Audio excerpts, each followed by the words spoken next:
This is called the Peony Prince. This is part 1.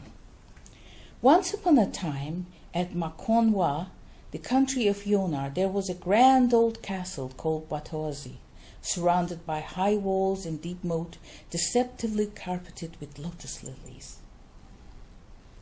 In this castle resided the powerful feudal king Kongzeozi, who was an unbending, stern ruler. He'd not always been that way. He'd changed drastically after the sudden loss of his only son and heir and the tragic demise of his beloved wife. Sadly, that had occurred before the eventual cessation of his prolonged wars with the neighboring states. It was a small consolation that the truce, after years of devastating wars had left thousands dead and the land ravaged, lasted long after the treaty was signed. Upon the demise of his beloved wife, something had died in King Kongzeozi, and from then on, forsaking love, His Highness concentrated only on his administrative duties and on occasional hunt. Fortunately, his beautiful daughter became another unacknowledged casualty and was pretty much left to grow up on her own. His chief counselors, noting that the King Kongzeozi's daughter, Princess Juanjing, were now 18 and at good marriageable age, collectively proposed to have her be suitably married. After careful consideration, His Majesty perceived this to be the perfect opportunity to solidify the truce with his most formidable foe, King Akono of Goakan.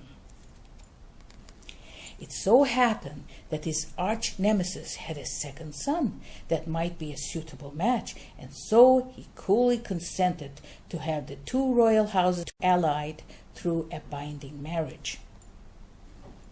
A meeting between the majesties was soon arranged, an agreement reached that satisfied both fathers. The two betrothed were then, in the company of sizable entourage, briefly allowed to see each other and exchange pleasantries before being summarily whisked away.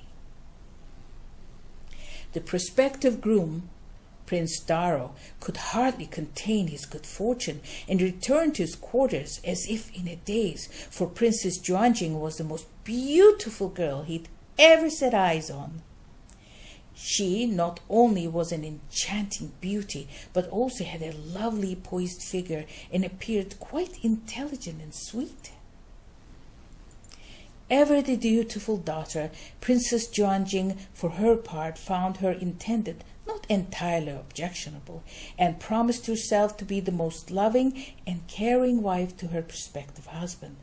She was also relieved to learn that she and her husband would be living in the same castle she grew up in until the title passed to their firstborn son upon the death of her father. End of part 1.